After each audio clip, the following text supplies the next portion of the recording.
మన ప్రభు రక్షకుడగు యేసుక్రీస్తు వారి నామములో మీ అందరికీ కూడా నా హృదయపూర్వకమైన వందనాలు అభినందనలు తెలియపరుస్తున్నాను. మరి దేవుని ప్రేమను బట్టి మత్తయి సువార్త 23వ అధ్యాయం మనం నేర్చుకుంటున్నాం. అందులో దేవుని యొక్క మాటలు వింటూ ఆ విలాపములో ఆ 7వ శ్రమలో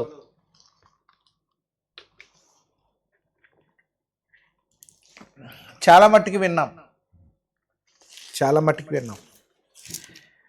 అయితే 23వ అధ్యాయము అప్పుడున్న ఆ కాలములో ఇశ్రాయేలు ప్రజలకి యేసుక్రీస్తు ప్రభువారు స్పష్టంగా చెబుతూ, మీరు ఎలా ఉండకూడదు, మీరు ఎలా ఉండాలి, మీరు ఎలా ఉంటే నన్ను మీరు బాగా తెలుసుకుంటారు, మీరు ఎలా ఉంటే నన్ను బాగా తెలుసుకోలేరు. కాబట్టి మన జీవితము ఆ ప్రభుతో ముడిపడి ఉందని, అటు ఇశ్రాయేలులైనా మనమైనా ఆయనను అంగీకరించాలని, ఆయనను అంగీకరించకపోతే మనకి శిక్ష అని ఈ అధ్యాయం 23వ అధ్యాయం మత్తయి సువార్త అంతా తేటతెల్లగా మనకు అర్థమవుతుంది. కాబట్టి 23వ అధ్యాయము 1 నుంచి 12 వరకు చాలా ఉపభాగాలుగా మనం మాట్లాడుకున్నాం. కాబట్టి ఈ రోజుని నేను మీకు ఏదైతే ఏ నేపథ్యం అయితే నేను ఇవ్వాలనుకుంటున్నానో అందులో ముఖ్యంగా 13, 14 వచనాలు మనం మాట్లాడుకుంటున్నాం. మొదటి భాగం మాట్లాడుకున్నాం, మొదటి పార్ట్ మాట్లాడుకున్నాం. ఇది 2వ భాగానికి వచ్చి ఉన్నాం.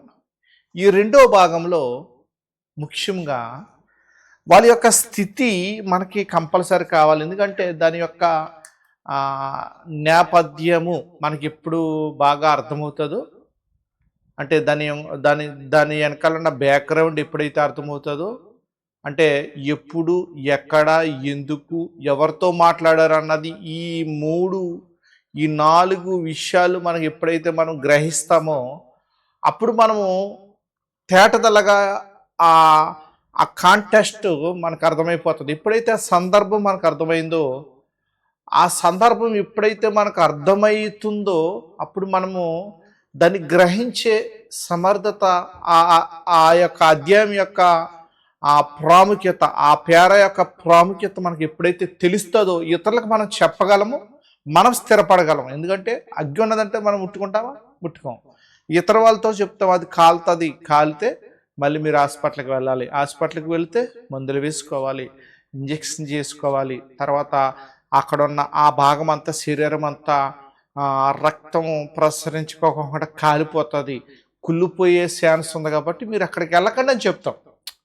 ద సేమ్ టైం దేవుని వాక్యం కూడా వినకపోతే, దేవుని వాక్యం మన హృదయంలో అవలంబించుకోకపోతే, దేవుని యొక్క వాక్యాన్ని మనం అర్థం చేసుకోకపోతే, దేవుని యొక్క వాక్యాన్ని మనం వినకపోతే మన స్థితి కూడా చాలా దారుణంగా ఉంటుంది. ఎందుకంటే ఆత్మను శరీరాన్ని చంపి వ్యక్తికి భయపడక ఆత్మను శరీరాన్ని పడవేసే వ్యక్తికి మిక్కిలి భయపడమన్నారు ప్రభు. కాబట్టి మనం ఎవరికి భయపడాలి? యేసు ప్రభు గారికి భయపడాలి. ఎందుకంటే ఆయన ఆదియు అంతం లేనివాడు, దేవుని కుమారుడై ఉన్నాడు, దేవుడు అయి ఉన్నాడు, పరిశుద్ధాత్ముడు. వీళ్ళు ముగ్గురు కూడా ఏక తత్వం కలిగి ఉన్నారు, ఏకసారం కలిగి ఉన్నారు. పనులు వేరుగా కనపడుతున్నాయి మనకి. కాబట్టి సందర్భం అది కాదు. కాబట్టి మనం ఇప్పుడు జరుగుతున్న ఈ కాంటెస్ట్ యొక్క సందర్భం మనం చూసుకున్నట్లయితే అసలు యేసుక్రీస్తు ప్రభువారు ఎందుకు వీళ్ళ మీద కోపపడటానికి కారణం మనం 3 విషయాలు, మనకి 3 ఉపమానాలు ఇక్కడ యేసు ప్రభు గారు చెప్పడం జరిగింది. కాబట్టి ఇక్కడ ప్రార్థన సహాయాన్ని తీసుకుని 2వ భాగానికి వెళ్దాం. మీరున్న కాడ తల్ల వంచినట్లయితే ప్రేయర్ చేసుకుని ముందుకు వెళ్దాం. ప్రార్థన. మమ్మల్ని మిక్కిలిగా ప్రేమించిన మా పర్లకు తండ్రి, మీ ఘనమైన శ్రేష్టమైన నామను బట్టి ఈ మత్తయి సువార్త 23వ అధ్యాయము 13, 14 వచనాలు మాకు తెలియపరచండి. మేము ఎలా ఉండాలో, మేము ఎలా నడుచుకోవాలో, మేము ఎలా నడుచుకుంటే మీ రాజ్యంలో వారసులం అవుతామో, మా దైనందిన జీవితంలో ఎలా మేము మిమ్మల్ని తెలుసుకుంటూ అభివృద్ధిలోకి రావాలో, మీ కుమారుని గురించి మాకు నేర్పించండి. మీ ఆత్మ సహాయాన్ని ఇచ్చి నన్ను ముందుకు నడిపించింది. మా స్థితిగతులన్నీ మీరు ఎరిగి ఉన్నారు. మా పాపాలన్నీ కూడా మీరు ఎరిగి ఉన్నారు తండ్రి. మీ కుమారుని గురించి యొక్క జ్ఞానం మాకు తెలియపరిచి, మీ ఆత్మ ప్రేరేపణ చేత, మీ పరిశుద్ధాత్మ ద్వారా, మీ ఆత్మ ద్వారా మమ్మల్ని నడిపిస్తావని, మమ్మల్ని ముందుకు తీసుకుని వెళ్తావని ఈ మత్తయి సువార్త 23 అధ్యాయము 13, 14 ఈ యొక్క నేపథ్యము మాకు తెలియపరిచి, మా ఉన్న స్థితిని విడిచిపెట్టి, మేము ఒకవేళ పాపంలో పడిపోతున్నామేమో, అపరాధంలో పడిపోతున్నామేమో, దేవుని మీ యొక్క మాటలు మేము వింటలేదేమో, మమ్మల్ని మేము సరి చేసుకుంటాకి ఈ సమయాన్ని మేము పశ్చాత్తాపడి మిమ్మల్ని బాగా తెలుసుకుని మిమ్మల్ని స్తుతించేలాగా, మిమ్మల్ని గణపరిచేలాగా అట్టి కృప మా అందరికీ దయచేస్తామని యేసు క్రీస్తు వారి నామని బట్టి అడుగిచ్చిన నా పరమ తండ్రి, ఆమేన్. మరి చూస్తున్న మీ అందరికీ నా హృదయపూర్వకమైన వందనాలు తెలియపరుస్తున్నాను. ఇంకా ఆలస్యం చేయకుండా మత్తయి సువార్త 23 అధ్యాయానికి వెళ్దాం. ఈ 23 అధ్యాయము మనము ముఖ్యంగా దీని యొక్క బ్యాక్గ్రౌండ్ మనం చూసుకున్నట్లయితే, లేకపోతే దీని యొక్క కాంటెక్స్ట్ నేపథ్యం ఏంటంటే మనం చూసుకున్నట్లయితే, లేకపోతే అక్కడ జరుగుతున్న పరిస్థితి యొక్క కాలాన్ని మనం చూసుకున్నట్లయితే చాలా సందర్భాలు ఉన్నాయి. ఇంచుమించు సిలువేక ముందు 2 రోజుల ముందు మంగళవారం దినాన్ని ఇది జరుగుతుంది. ఎక్కడ జరుగుతుందంటే యెరూషలేము మెయిన్ సిటీ. అక్కడే జరగాలి. ఆ యెరూషలేము గుండా ఆయన వెళ్ళాలి. ఆ యెరూషలేము గుండా వెళ్ళి సర్వమానవుల పాపము నిమిత్తం ఆయన బలవ్వాలి. ఆ బలి ద్వారా, ఆ రక్తం ద్వారా మీరు చూస్తున్న మనందరం పరిశుద్ధపరచబడాలి. తండ్రి యొక్క ఉద్దేశం, తండ్రి యొక్క చిత్తం, తండ్రి యొక్క ఆశ, తండ్రి యొక్క అవన్నీ కూడా ఆయన ద్వారా జరగాలని జగత్తు పునాది వేయబడక మునుపే ఆయన నిర్ణయించిన నిర్ణయము క్రీస్తు ద్వారా జరగాలి. అలాగే వాళ్ళు ఆయనను హింసించాలి అన్న ఎన్నో ప్రవచనాలన్నీ కూడా నెరవేరుతున్నాయి. అంటే వాళ్ళు హింసించాలి కాబట్టి ముందు ప్రవచనాలు దేవుడు రాశాడని అలాగ అర్థం చేసుకోకూడదు. ఎప్పుడు మన యొక్క ఆలోచన లెవెల్లో ఎప్పుడు అర్థం చేసుకోకూడదు దేవుని. అక్కడే చాలా పొరపాటు చేస్తున్నారు. ఎప్పుడైతే మనం లెవెల్లో మనం చూస్తామో, ఓహో దేవుడు అంటే ఈ స్థాయా, దేవుడు అంటే ఇలాగొచ్చారా అని మనం స్థాయిలో ఎప్పుడైతే మన కొలబద్దలో ఎప్పుడైతే చూస్తామో, అక్కడే మనము సొంతంగా మన ఆత్మీయమైన మన సొంత మాటలతో కూడా ఆయనను దూషించే తత్వానికి వచ్చేస్తాం. తర్వాత ఆయన యొక్క స్థితిని తగ్గించడం ఏముండదు, కానీ మనం అపరాధంలో పడిపోతాం, దోషమైన మాటల్లో పడిపోతాం. కాబట్టి ఇక్కడ బాగా గుర్తించుకొచ్చిన మాట ఏంటంటే, ఎక్కడ జరిగింది అంటే యెరూషలేములో జరిగింది. దేవాలయము, వేల మంది ప్రజలు అప్పటికే మారిపోయిన వాళ్ళ గురించి 3 ఉపమానాలు ఆయన చెప్పడం జరిగింది. మొదటి ఉపమానం 21వ అధ్యాయం కానీ స్టార్ట్ అవుతుందండి. 21వ అధ్యాయము 28వ వచనం కానించి ఒక వ్యక్తి గురించి, 2 వ్యక్తుల గురించి చెప్తూ, ఒక వ్యక్తి మనసు మారి వెళ్ళారు. ఒక వ్యక్తి వెళ్తానన్నాడు కానీ వెళ్ళలేదు. అంటే వెళ్తాన్న వ్యక్తి, వెళ్ళలేదన్న వ్యక్తి ఎవరిని సూచిస్తుందంటే ఇశ్రాయేలుని. మొదటి వ్యక్తి తుదికి వెళ్ళనన్నాడు, తర్వాత మారు మనసు పొందాడని ఎవరైనా చూస్తుందంటే అన్యజనులైన సుంకరులు, మనం అందరం కూడా సూచిస్తుంది. ఇది గుర్తుపెట్టి వచ్చింది. రెండోది 21వ అధ్యాయంలోనే 33వ వచనంలో పండ్ల కాలం, తన భాగాన్ని ఇవ్వలేకపోయాం. ఆయన ద్వారా వచ్చి, ఆయన ద్వారా భూమి మీద ఉండి, ఆయన ఉప్పు తిని, ఆయన యొక్క సారం అంతే ఈ సూర్య కుటుంబాన్ని అంతా కూడా మనం అనుభవిస్తూ, ఆయన దగ్గర నుంచి వచ్చిన వారు మనమై ఉండి, ఆయన మహిమపరచుకోక ఆయన మీద తిరుగుబడి వారుగా చేసాం. ప్రవక్తలను పంపారు, ప్రవక్తలను కొట్టాం. తర్వాత కొంతమందిని రాళ్ళతో రువ్వాం, కొంతమందిని మాటలతో గుచ్చాం. తర్వాత పీకి తన కుమారుని పంపితే అతన్ని చంపాం. అది పండ్ల యొక్క కాలాన్ని, మన యొక్క ఇచ్చే ఫలాన్ని గురించి మనం చూస్తున్నాం. 22వ అధ్యాయం మొదటి వచనం అదో ఉపమానం. వస్త్రం లేదు, ఆత్మీయమైన వస్త్రం లేదు, ఆత్మను అనుగ్రహించలేకపోయాం, పరిశుద్ధాత్మను తెలుసుకోలేకపోయాం, తుదికి వెళ్ళిపోయాం. ఆయన ప్రభు ఉన్నారు, యేసు ప్రభు గారు అక్కడ వస్త్రం అడిగారు, మౌనమైపోయాం. తీసుకెళ్ళి నరకంలో పడేయండి అని అన్నారు. ఈ 3 ఉపమానాలు వాళ్ళకి చెప్పడం జరిగింది. అంటే నేపథ్యం చూస్తున్నాం. నేపథ్యంలో మొదటి విషయం ఏం చూస్తున్నాం? 3-4 రోజుల ముందు జరిగిన విషయం. నేపథ్యంలో రెండో విషయం ఏం చూస్తున్నాం? యెరూషలేము దేవాలయం కాడ అక్కడ జరిగిన విషయం. నేపథ్యంలో మూడో విషయం ఏం చూస్తున్నాం? వాళ్ళు ఎందుకు కోప్పడ్డారు అని వస్తే, ఎందుకయ్యా ఆయన కోప్పడుతున్నాడు, ఏమైంది ఆయనకి అంటే, ఇదిగోనండి ఆయన మాట ఇచ్చాడు, మాట నిలబెట్టుకోలేదు, అందుకని ఆయన తిడుతున్నాడు అని ఒక కారణం చెప్పాక, సరే మంచిదే, ఆయన వినలేదు కాబట్టి, ఆయన మాట వీళ్ళు లక్ష్యలేదు కాబట్టి ఆయన మీద కోప్పడుతున్నాడు అన్న టైంకి ఆయన ఇవ్వలేదు కాబట్టి ఆయన కోప్పడటం న్యాయమని మనము ఎప్పుడైతే మన యొక్క వాళ్ళిద్దరి మయాన్ని జరుగుతున్న వాదోపాల్లో ఎప్పుడైతే మనం శేషం గుర్తుపెట్టుకుంటామో దాన్నే నేపథ్యము అంటాం. అర్థమైందా? అది మనం గుర్తుపెట్టుకోవాలి. కాబట్టి ఇంకో మాట కూడా నేను చెప్తాను. ఎప్పుడైతే సందర్భం అర్థం అవ్వట్లేదు అనుకో, దేవుడు కోప్పడుతున్నాడు అని ఊరికే కోప్పడు కదా. ఎందుకు కోప్పడుతున్నాడు దేవుడు? ఒకసారి మలకీ గ్రంథాలు చూద్దాం.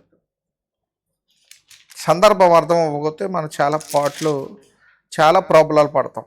అందుకే చాలామంది ఒకసారి ఎత్తికి ఎక్కడ ముగిస్తారో ఎక్కడ ఎండ చేస్తారో తెలియనప్పుడు మనం కూడా వాళ్ళన్న వాక్యాన్ని మనం గ్రహించుకోవడానికి మన యొక్క దైనందిన జీవితంలో అర్థం చేసుకోవడానికి కూడా చాలా ఇబ్బంది పడతాం. అలా ఇబ్బంది పడేవాడిని నేను. ఇప్పుడుగానే నేను ఎలా చెప్తున్నానో, ఎలా మాట్లాడుతున్నానో, ఏ సందర్భం తీసుకున్నానో, ఏ సందర్భం కడాగానో, ఆ సందర్భాన్ని బట్టి మనకి నేను ఏం చెప్తున్నానో, మీరేమంటున్నారో, నేను ఎలా ఉన్నానో, మీరు ఎలా ఉన్నారో, ఇవన్నీ నేను చాలా భయపడుతూ ఉంటాను. కాబట్టి ముందుకు వెళ్దాం. కాబట్టి ఒక సందర్భాన్ని చూస్తే 3వ అధ్యాయము, మలకీ గ్రంథం 3వ అధ్యాయం 10వ వచనం. నా మందిరములో ఆహారం ఉండునట్లు దశమ భాగములు అంతయు మీరు నా మందిరపు వీధిలోకి తీసుకురండి. దీన్ని చేసి మీరు నన్ను శోధించినడలా నేను ఆకాశపు వాకడలు విప్పి పట్టజాలనంత విస్తారంగా దీవెనలను కుమ్మరించుదని సైన్యముల అధిపతగు యెహోవా సెలవిచ్చున్నాడు. 11 మీ పంటను తినివేయు పురుగులను నేను గద్దించుదును, అవి మీ భూ పంటను నాశనము చేయవు. మీ ద్రాక్ష చెట్లు ఆకాశ ఫలములను రాల్ప ఉండునని సైన్యముల అధిపతగు యెహోవా సెలవిచ్చున్నాడు. అప్పుడు ఆనందకరమైన దేశములో మీరు నివసింతురు కనుక అన్యజనులందరూ మిమ్మను ధన్యులవుదురని సైన్యముల అధిపతగు యెహోవా సెలవిచ్చున్నాడు అన్నప్పుడు, ఇప్పుడు అసలు ఏంటి సందర్భం అని చూస్తే, లేవీలకి దశంభాగం ఇవ్వాలి. లేవీలకి దశంభాగం ఇవ్వకుండా ఏం చేస్తున్నారు వీళ్ళు అని చూస్తే, వాళ్ళని ఆకలితో బాధపడుతున్నారు.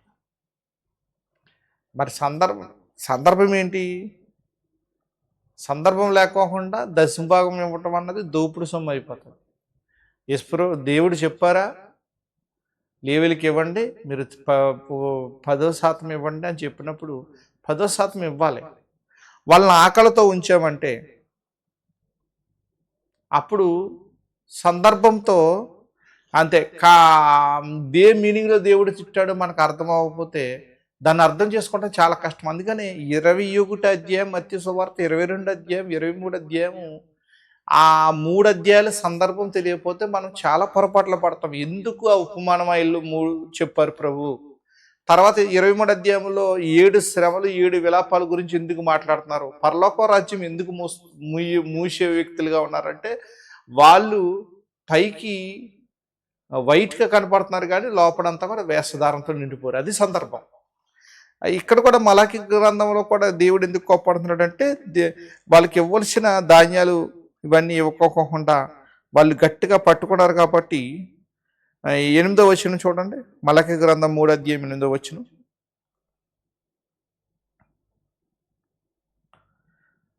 మలకి గ్రంథం 3 అధ్యాయం 7వ వచనం. మీ పితరుల నాటి నుండి మీరు నా కట్టలను గాయకుని వాటిని త్రోసివేసిరి. అయితే మీరు నా తట్టు తిరిగినడలా నేను మీ తట్టు తిరుగుతున్న సైన్యముల అధిపతకు యెహోవా సెలవివ్వగా మేము దేని విషయములో తిరుగుదుమని మీరందరూ? మానవుడు దేవుని యొద్ద దొంగిలిన అయితే మీరు నా యొద్ద దొంగిలిత్తిరి. దేని విషయంలో మేము నీ యొద్ద కన్నం వేశాము లేకపోతే దొంగిలింతిమని మీరందరూ? దశమ భాగములను ప్రతిష్టార్పణములను ఇయ్యక మానేశారు మీరు. అది సందర్భం. ఈ జనులందరూ నా యొద్ద దొంగిలించునే ఉన్నారు, మీరు శాపగ్రస్తులై ఉన్నారు. లేవికి వచ్చిన దశభాగం ఇవ్వకోకుండా పట్టుకుని ఉన్నప్పుడు దేవుడు కోప్పడుతున్నాడు. అది సందర్భం యొక్క మాటలు. ఎప్పుడైతే ఆ మాటలు మనకు అర్థం అవ్వలేదో అప్పుడు మనం దేవుని యొక్క వాక్యాన్ని ఎప్పటికీ అర్థం చేసుకోలేము. కాబట్టి మత్తయి సువార్తలో జరుగుతున్న సందర్భం ఏంటి? వాళ్ళు వినివారుగానే ఉన్నారు తప్ప వాళ్ళు మనసు మార్చబడతలేదు. అంతే కదా. 23 అధ్యాయం మత్తయి సువార్త 2వ భాగం మాట్లాడుకుంటున్నాం కదా. మత్తయి సువార్త 23 అధ్యాయం.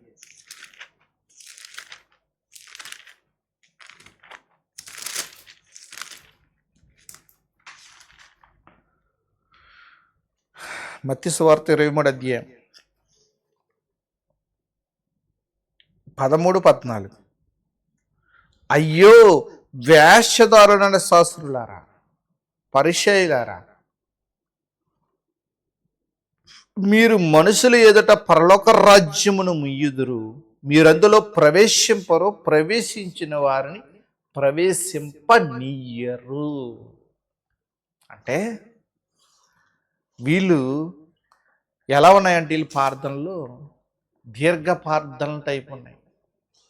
అంటే దేవుని తెలుసుకోలేకపోతున్నారు, ఆయనను ధరించుకోలేకపోతున్నారు. అందుకని ఈయన 3 ఉపమానాల్లోనూ మొదటి ఉపమానంలో మత్తయి సువార్త 21-28 వచ్చిన ఏం తెలియపరుస్తుంటే మనసు మార్చుకుని వెళ్ళిన ఒక అతను మెచ్చుకున్నాడు దేవుడు. వెళ్తానని చెప్పి వెళ్ళలేదు, అతన్ని తిడుతున్నాడు దేవుడు. అందులోనే 21-33 వచనంలో రావాల్సిన ఫలాలు ఇవ్వకపోయినప్పుడు తుదికి వాళ్ళకి శిక్ష అని అక్కడ మనకు తెలియపరుస్తుంది. 22 అధ్యాయం మొదటి వచనంలో ఏం తెలియపరుస్తుంది? వస్త్రం లేకుండా ఒక ఆయన వెళ్ళిపోయాడు. వస్త్రం సంపాదించుకోవాలంటే ప్రభుని మనం భూమి మీద సంపాదించుకోవాలి. ప్రభు లేకోకుండా, ఆయన యొక్క మనస్సుకి దగ్గర లేకోకుండా, క్రీస్తు యొక్క మనస్సు కలిగి మీరు ఉండంటే క్రీస్తు యొక్క మనసు ఏంటి? ఆయన దేవుని చిత్తాన్ని నెరవేర్చారు, క్రీస్తులోకి మనం వెళ్ళాలంతే. ఎప్పుడైతే క్రీస్తు యొక్క మనసు మనకు లేదో, ఫిలిప్పులు రాసిన పత్రికలో మీకు విలువైన మాట మీకు నేను చూపిస్తాను. తర్వాత మనం ముగించుకుందాం ఈ 2వ భాగంలో. ఫిలిప్పులు రాసిన పత్రిక, ఫిలిప్పులు రాసిన పత్రిక మనం చూస్తే 2 అధ్యాయం 4వ వచనం. మీలో ప్రతివాడును తన స్వకార్యములను మాత్రమే కాక ఇతర కార్యములను కూడా చూడవలను. క్రీస్తు యేసుకు కలిగిన ఈ మనసును మీరు కలిగి ఉండడి. ఏంట మనసు? క్రీస్తు యొక్క మనసు.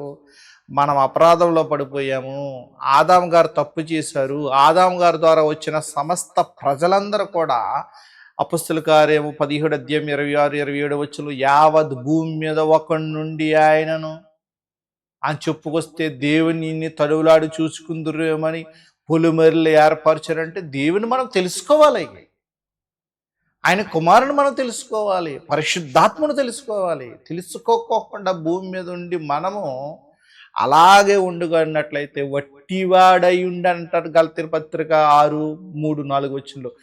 ఎవడైనను వట్టివాడై ఉంటే, వట్టివాడు ఎందుకు ఉన్నాడు? దేవుని తెలుసుకోలేని వారు వట్టివారెవారు, క్రీస్తుని తెలుసుకోలేని వారు వట్టివారెవారు, పరిశుద్ధాత్మను తెలుసుకోలేని వారు వట్టివారెవారు. అదే సేమ్ పరిసయ్యులు శాస్త్రులు దేవుని తెలుసుకుంటున్నామని చెప్పారు, కానీ నిజ దేవుణ్ణి వాళ్ళు తెలుసుకోలేకపోయారు. అంటే యేసుక్రీస్తు ప్రభువారి ద్వారానే మార్గం అని వాళ్ళు తెలుసుకోలేకపోయారు. కాబట్టి మార్గాన్ని వెంటాడలేదు, వాళ్ళు మతాన్ని వెంటాడారు. కాబట్టి వాళ్ళకి శిక్ష క్రీస్తు శకం ఏడీలో, క్రీస్తు శకం 70 సంవత్సరంలో యెరూషలేము యొక్క దేవాలయం అంతా రోమీలు పట్టుకుని వాళ్ళని నాశనం జరిగిపోయింది అక్కడ. అందుకనే ఇక్కడి నుంచి మనం అర్థం చేసుకోవచ్చింది ఏంటంటే, క్రీస్తు యొక్క మనస్సు మనం కలిగి ఉండాలి. వాళ్ళు క్రీస్తు యొక్క మనసు కలిగి లేకపోయారు, చాలా ప్రాబ్లం పడ్డారు. మనం క్రీస్తు యొక్క మనసును మనం తెలుసుకోవాలి. అందుకనే ఈ నేపథ్యంలో మనము ఎవరి గురించి మాట్లాడుకున్నాం? పరిసయ్యులు, శాస్త్రుల గురించి. వాళ్ళు ఏం చేశారు? దేవుని యొక్క మాట వినలేదు, దేవుని మనసును బట్టి వాళ్ళు జీవించలేదు. పైపెచ్చు వాళ్ళు బొంకారు, వేషధారణ కలిగి ఉన్నారు. వాళ్ళ మనసు స్థిరంగా లేదు, లోపడంతా కూడా వేషధారంతో ఉన్నది. ఈ విషయాలు విన్నా మనము అలా ఉండకూడదు. వాక్యం విని వాక్యాన్ని బట్టి నువ్వు ఏం నేర్చుకుంటావంటే, వాళ్ళు అలా ఉన్నారో మనం అలా ఉండకూడదు. కాబట్టి మత్తయి సువార్త 23 అధ్యాయము 13, 14 ఏం తెలియపడుతుంది రెండో భాగంలో అంటే, వాళ్ళ స్థితి అలా ఉన్నది. వాళ్ళని చూసి నువ్వేం నేర్చుకోవాలంటే, వాళ్ళు మార్చబడలేదు, మనం మార్చబడాలి. అలాగని వాళ్ళని తక్కువ చేసి మాట్లాడకూడదు. వాళ్ళని దేవుడు కట్టే సమర్థుడు. అందుకే రోమీయులకు రాసిన పత్రికలో మీరు అంటుకట్టబడ్డారు, ద్రాక్షవల్లికి అంటుకట్టబడ్డారు, సంఘంలోకి వచ్చారు. మీరు ముందు దేవుని తెలియని వారు, మీరు దేవుని తెలుసుకుని సంఘంలోకి వచ్చారు. ఇప్పుడు మనం ఏం చేయాలంటే, వాళ్ళని దూషించే వారంగా ఉండకోకుండా వాళ్ళని అంటుకట్టే సమర్థుడు కాబట్టి వాళ్ళ కోసం కూడా మనం ప్రార్థన చేసేవారుగా ఉండాలి. మన కుటుంబం కోసం కూడా మనం ప్రార్థన చేసేవారుగా ఉండాలి. మనందరం కూడా దేవుని యొక్క అడుగుజాడల్లో నడవాలి. అందుకని ఫిలిప్పీయులకు రాసిన పత్రికలో ఇదిగో ఆ మహానీయుడు ఆ లోకాన్నించి మట్టి లోకానికి రావటం కారణం 5వ వచనం చెప్తున్నాను చూడండి. క్రీస్తు యేసుకు కలిగిన ఈ మనసును మీరు కలిగి ఉండండి. ఆయన క్రీస్తు ప్రభువారంట దేవుని స్వరూపం కలిగిన వాడై ఉండి దేవునితో సమానంగా ఉండుట విడిచిపెట్టకూడని భాగ్యమని ఎంచుకొనలేదు, కానీ మనుష్యుల పోలికగా పుట్టి. మనుష్యుల పోలికగా ఎందుకు పుట్టారు? ఆదాం గారు మనుష్యుల పోలికగా మట్టిని చేసి జీవము ఓదగా జీవాత్మయను. జీవం లేకపోతే చూడలేము, ఆత్మ లేకపోతే చూడలేము, ఆత్మ లేకపోతే వినలేము, ఆత్మ లేకపోతే వాసన చూడలేము, ఆత్మ లేకపోతే ఎవరితో మాట్లాడలేము, ఆత్మ లేకపోతే పక్కవారు మనం ఏం తిట్టినా అర్థం అవ్వదు. అందుకని ఎవరైనా చనిపోయిన కాడికి వెళ్తే ఆయన లేరండి, వెళ్ళిపోయారండి అంటాం. దేహం అక్కడ ఉంది, భారత దేహం అక్కడ ఉంది కదా. దాన్ని బట్టి అయినా మనకు గుణపాఠం రాకపోతే మరి నేను ఇంకేం చేయాలి? మనం అందరం వినివారంగా ఉండాలి, దేవుని తెలుసుకునే వారంగా ఉండాలి, దేవునితో ఆయన యొక్క అడుగుజాల్లో నడిచేవారుగా ఉండాలి. అందుకని ఆయన మార్గం గురించి పౌలు గారు చెప్తున్నప్పుడు చూడండి, విడిచిపెట్టకూడని భాగ్యం అని ఎంచుకోనలేదు, కానీ మనుషుల పోలికగా పుట్టి దాసుని స్వరూపం ధరించుకుని తన్ను తాను రిక్తునిగా చేసుకును, మరియు ఆయన ఆకారమందు మనుషునిగా కనబడి మరణము పొందినంతగా, ఆయన అనగా శిలువ మరణము పొందినంతగా విధేయత చూపును వాడై తన్ను తాను తగ్గించుకుని. అందుకనే తన్ను తాను తగ్గించుకునేవాడు హెచ్చింపబడును, తన్ను తాను హెచ్చించుకునేవాడు తగ్గింపబడును. నెబుకద్నెజరు హెచ్చించుకున్నాడు, తుదికి దేవుని యొక్క మాట అన్నాడు, తగ్గించుకున్నాడు, రాజ్యాన్ని సంపాదించుకున్నాడు, మహానీయుని స్తుతిస్తూ మరణం చెందాడు. ఆయన ఉండొచ్చండి ఇంచుమించు బబులోను నెబుకద్నెజరు నాకు ఇంచుమించు సుమారు పరదేశంలో ఉండొచ్చని నా అభిప్రాయం. కాబట్టి మనం తక్కువ చేసి మాట్లాడకూడదు ఎవరితో. కాబట్టి దేవుని ప్రకారంగా మనం ఉండాలి, ఆయన కుమారుని ప్రకారంగా ఉండాలి, పరిశుద్ధాత్మ ప్రకారంగా ఉండాలి. వాళ్ళు మనం తక్కువ చేసి మాట్లాడారు వాళ్ళు, అయినా వాళ్ళు మనం తక్కువ చేసి చూడకూడదు. మరి ఈ మాటలు నువ్వు ఈరోజు నేర్చుకోవచ్చింది. వేషధారణగా ఉండకూడదు, లోపల కపటంతో ఉండకూడదు, పక్కవారిని తక్కువగా చేసి మాట్లాడకూడదు. దేవుని యొక్క క్రీస్తు యొక్క మనస్సు మనం కలిగి ఉండాలి. మరి ఆయన ఆ మహాలోకం నుంచి మట్టిలోకానికి వచ్చారు, నీకోసం నా కోసం వచ్చారు. మనం పాపులు, ఇందుకు పనికిరాలేని వారు, అపరాధములు మనం, కానీ మనల్ని కడిగాడైన ఆ కృపగల వాడ కోసం మనం ఎదురు చూడాలని, అట్టి కృప దేవుడు మీకు మనందరికీ దయచేయాలని ఇంతటితో ఈ మాటలు ముగిస్తూ మీ అందరికీ కూడా నా హృదయపూర్వకమైన వందనాలు తెలియపరుస్తున్నానండి. మత్తయి సువార్త 23 అధ్యాయం 13, 14 రెండవ భాగాన్ని మనం ముగించుకున్నాం. మూడవ భాగానికి కూడా వెళ్దాం. దేవుడు అంచెలంచెలుగా ఆయన యొక్క జ్ఞానం బట్టి మనం మాట్లాడేయాలని, నా కోసం కూడా మీరు ప్రార్థన చేయాలని, ఇంకెవరైనా మరి నా ఛానల్ ఇంకా ఎవరైనా సబ్స్క్రైబ్ చేసుకోకపోతే చేసుకోండి. అనేకులకి షేర్ చేయండి. దేవుని యొక్క వాక్యాన్ని మన దైనందిన జీవితంలో మనం అప్లై చేసుకుంటూ ఆయన వచ్చే రాకడకు మనం అందరం ఎత్తబడేవారుగా ఉండాలి. ఎవరు కూడా విడిచిపెట్టకూడదు. ఆయన నామాన్ని విడిచిపెట్టకూడదు. ఆయన నామాన్ని విడిచిపెట్టామంటే చాలా మనకి శిక్ష అండి. ఆ శిక్ష ఎవరో పొందకూడదు. అందరం కూడా ఆయన యొక్క నామాన్ని బట్టి మనం ముందుకు వెళ్దాం. అట్టి కృపా దేవుడు మనందరికీ ఇచ్చునుగాక. ఆమేన్. Thank you. వాళ్ళందరికీ వందనాలండి.